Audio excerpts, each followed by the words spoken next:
115 दिन के सस्पेंशन समाप्त होने पर पहली बार इस सदन में बोलने जा रहा हूं और इस नए संसद भवन में पहली बार बोलने जा रहा हूं, तो आपका संरक्षण चाहूंगा सर। 5 मिनट समय आपका।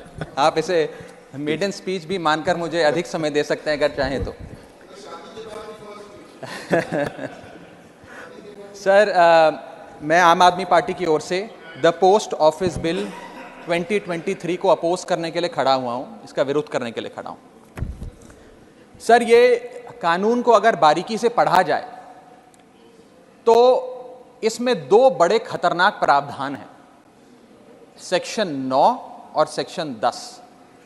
ये ऐसे खतरनाक प्रावधान हैं जो भारतीय डाक सेवा को, इंडियन पोस्टल सर्विस को इतनी शक्तियां दे देंगे कि वे किसी भी शिपमेंट को, कंसाइनमेंट को, पोस्ट को, चिट्ठी को खोलकर उसे सीज कर सकते हैं, उसे पढ़ सकते हैं, उसे इंटरसेप्ट कर सकते हैं और उसके सब्सिक्वेंटली जो एक्शन उस पर लेना चाहते हैं वो ले सकते हैं। और इसके कोई रूल्स, कोई प्रोसीजर, कोई दायरा, कोई क्राइटेरिया बिल्कुल भी इस पूरे कानून में नहीं लिखा गया है।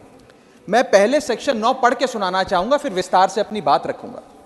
सेक्शन 9 कहता है, द सेंट्रल गवर्नमेंट में by notification empower any officer to cause any item in course of transmission by the post office to be intercepted, opened or detained in the interest of 1. security of state, 2. friendly relations with foreign states, 3. public order, 4. emergency, and 5. upon the occurrence of any contravention of any provisions of this act और any other law for the time being in force. यानी कि इन 5 scenarios में पूरी शक्ति है Indian postal office को कि वो किसी के भी डाक को या कंसाइनमेंट शिपमेंट को इंटरसेप्ट कर सकती है, डिटेन कर सकती है, खोल सकती है। इसमें 7 बड़ी समस्याएं हैं जो मैं आपके सामने रखना चाहूंगा। पहला है बिग ब्रदर सिंड्रोम, यानी कि हर तरीके से अपने नागरिकों पर सर्वेलेंस रखना, वो क्या कम्युनिकेट कर रहे हैं, क्या बातचीत कर रहे हैं, चिट्ठी पत्र में क्या लिखकर भेज रहे हैं, उस पर सरकार की आंखें रहें, सरकार को मालूम रहे। ये एक बिग ब्रदर सिंड्रोम है जिससे ये बिल पूरी तरीके से पीड़ित नजर आता है सर।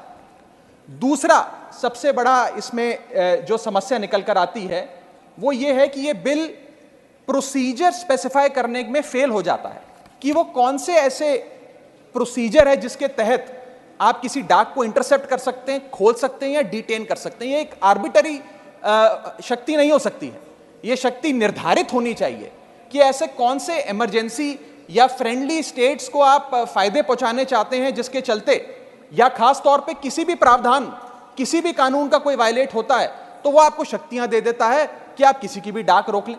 ये इसमें दूसरी बड़ी खामी है सर। तीसरी बड़ी खामी है कि जिन ग्राउंड्स को स्पेसिफाई किया गया है कि किन ग्राउंड्स के तहत आप किसी के भी डाक को या शिपमेंट को खोल सकते हैं, कॉन्फिस्केट कर सकते हैं, इंटरसेप्ट कर सकते हैं, वो ग्राउंड्स बहुत वेग हैं। वो किसी भी शिपमेंट को रोकने के लिए या किसी भी कंसाइनमेंट या चिट्ठी या डाक को रोकने के लिए कोई भी कानून पकड़कर या कोई भी मनगढ़ंत कहानी बनाकर आप उसे रोक सकते हैं। इतने वेग ग्राउंड्स ये कानून भारतीय डाक सेवा को देने जा रहा है। चौथा और सबसे बड़ा खतरा जो इस बिल से है कि जो अफसर इसको इंटरसेप्ट करेगा या कॉन्फिस्केट करेगा, अगर वो अफसर गलत पाया जाता है तो उसके खिलाफ कोई एक्शन नहीं लिया जाएगा, उसे पूरी आजादी है।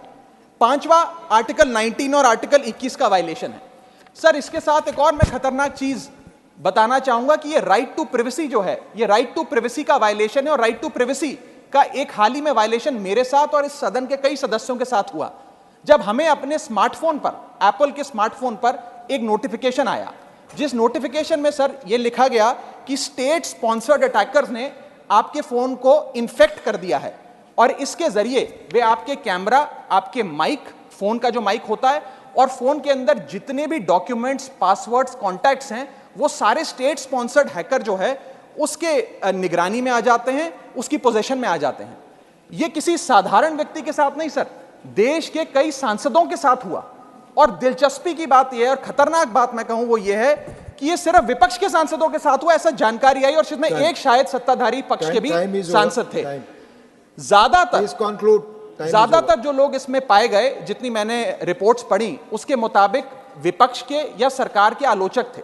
ये एक बड़ा खतरनाक हमला फोन्स पर हुआ। मैं चाहूंगा कि भारत सरकार इसमें जांच करे, आपके अध्यक्षता में सर वो जांच हो सके तो एक ज्वाइंट पार्लियामेंट्री कमेटी का गठन हो कि किस प्रकार से ये स्टेट स्पॉन्सर्ड अटैकर्स पेगासस नाम के और अन्य प्रकार के सॉफ्टवेयर का इस्तेमाल कर जो लोग आप कह सकते हैं आलोचक हो सरकार के या विपक्ष के नेता हो, उनके फोन को इन्फेक्ट कर रहे हैं। इस बिल का मैं विरोध करता हूं और चाहूंगा कि ये जो एप्पल का नोटिफिकेशन यहां बैठे कई सांसदों, विपक्ष के सांसदों के फोन पर आया, उसके बारे में सरकार कुछ अपनी बात भी रखे और इस पर जांच भी बिठाए। Thank you Raghav ji.